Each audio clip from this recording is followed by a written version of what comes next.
I'm going to show you an inside secret how to make some extra money on things you're already probably finding. Something that most people do not at all think about that can still get you some good money.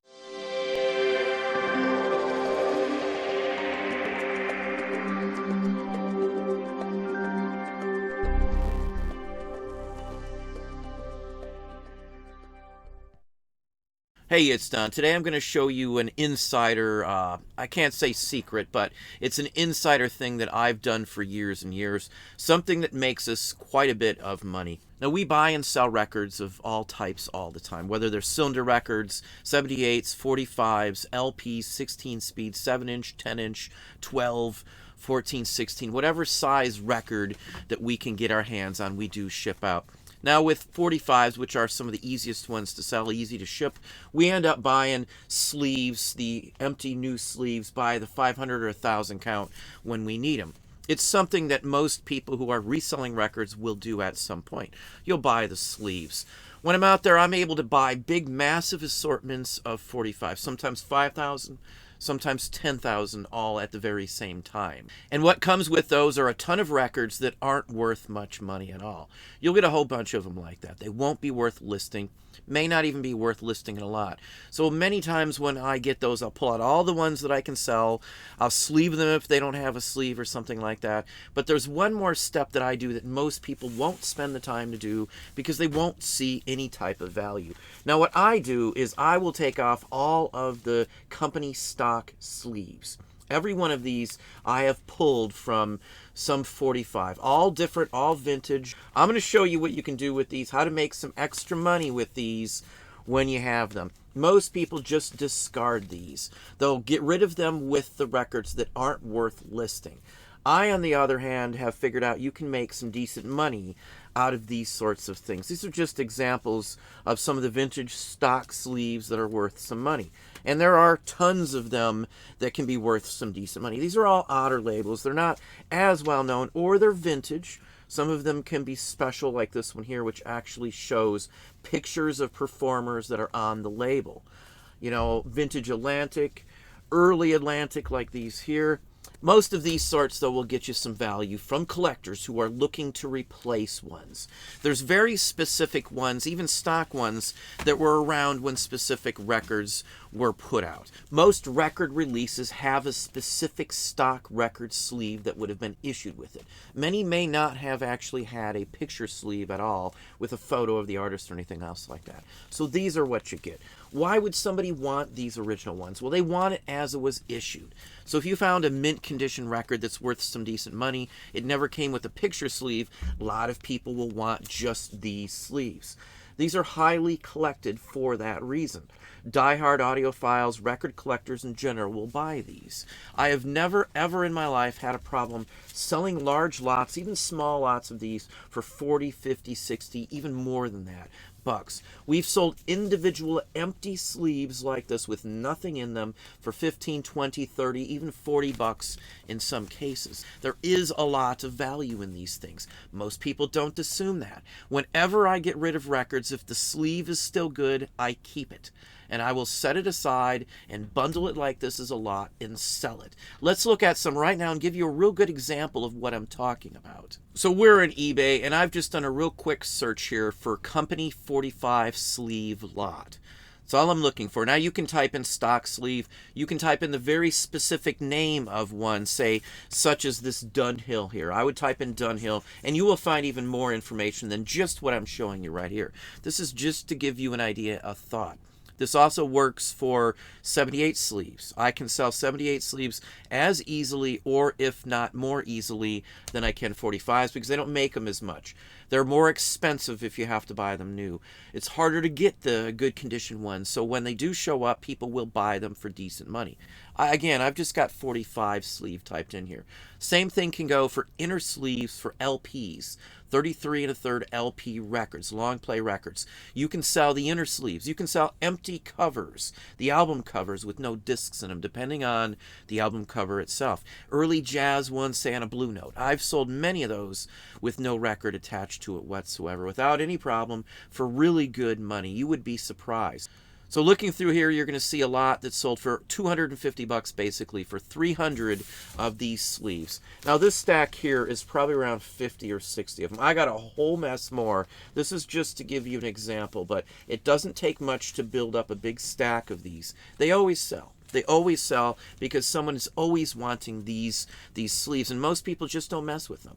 It's an easy, quick way to do it. You could literally buy a whole bunch of records. You could take off all the sleeves and pretty much trash the records in some cases, again, depending on what you pay for the records, and make some pretty good money just out of the sleeves if you don't want to mess with the records. It's something that I've done for quite some time. I never discard them. Even if I'm putting a brand new record cover, record sleeve on it, I'm still going to keep the old one. Or I'll just sell it in the old sleeve if that sleeve goes to it. But looking through here, you can see the prices. They're not cheap. Here's some examples right here, 90 bucks, 83 bucks. This lot here is for only 8 sleeves. 8 sleeves, basically 10 bucks a pop per sleeve on here. Now, age factor isn't always an issue with these. You can sell them even up into the 80s, the 70s, 60s, all the way down. These sleeves will still sell. There are high dollar records in almost any era, any decade. So 80s, there's still high dollar records also. But just looking through here, you're going to see that they sell routinely, all of the time. People will just throw them up at a buy it now. Now, some of these they could have probably got more money out of. Looks like they sold fairly quickly at this person's $60 buy it now. I put them up high and then I go from there. Because again, some of these will sell for a decent amount on their own. You're not going to get a decent amount if you don't put a decent amount on them. So if you only list them for 60, you can't get more than 60 for them if it's, say, a buy it now or something. I'll list them high. I will do it as a buy it now and take an offer. Most things do sell better that way. You'll get more money out of them. There's more opportunity. If there's only 2 people bidding on something, there's a chance it won't go very high. But those same 2 people, if they see it as a buy it now really high, may put in a higher offer not knowing what to expect, and then it will sell for that price. So take that into consideration when you're doing this. It's another way to get more money out of these. So just go look through here. Check out the 78 ones. Check out 45s. Check out the LPs. They all have potential to sell. Just like here's another lot, 60 of them. Again, it depends on what you put on them. eBay is not the only place to sell these either. You can sell these on Discogs. You can sell them on Amazon and other places as well, and they still do extremely well. Now here's another lot, $1 a piece basically on these. Again, they're just empty sleeves. There's nothing special about these other than their stock sleeves. And the companies that release these press thousands, tens of thousands, even millions of some of these, but they're just not as prevalent these days. Far too many people do not list them. If you're not into records, you may not realize that that is even an option.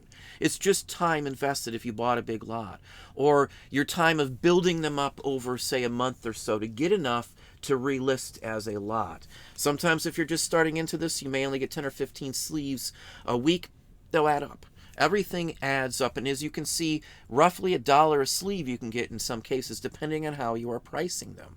So if you got a couple hundred sleeves, you can easily have a few $100s off of these, even if they're the exact same sleeve. In fact, this is the Dunhill one right here that this person sold at this lot right here. It just depends on how you list them. The better you list them, the more details you add to them, the better pricing structure you have, the more money you will make from them as well. These are discarded items. I run into these sleeves constantly on records that just aren't worth anything. Many times I can get a huge bunch of records for $5 because they're just trashed out, but they have sleeves. I will buy records just for the sleeves and then either dump them back off the records at, say, an auction and just sell the sleeves even if the sleeves are worth it. Like specific company sleeves, like a Sun Record sleeve for a 45 can go some incredibly high money.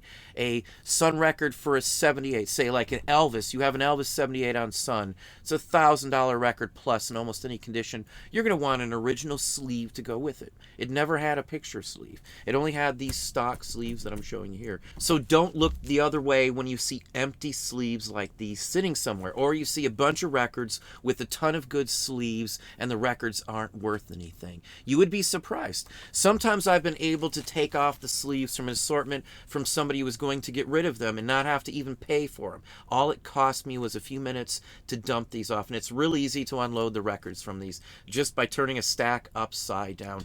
All the records fall out of the sleeves when you do that. So easy peasy. This is a great way to make some extra money off of something you probably have already if you're buying records. Well, there you have it. Hopefully that gave you some ideas, some thoughts. If you enjoyed this video, please hit that like button down below. You can also hit the bell icon to be notified if I post new content or go live. Subscribe and tell all your friends.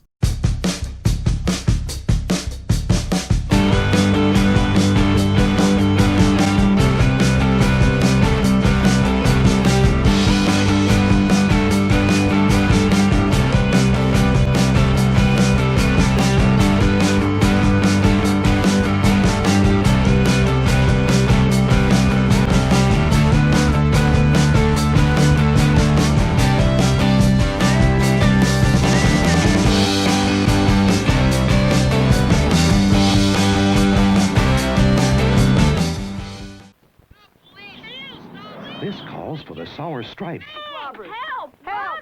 A quick change and beechnut stripes again. New beechnut sour stripes gum. 5 fruit flavors in every pack. Ugh. New Sour Stripes gum hangs on to flavor. How does that stripe you? Sour! Who was that striped man anyway? I don't know, but he left this. Buy beechnut. Buy gum.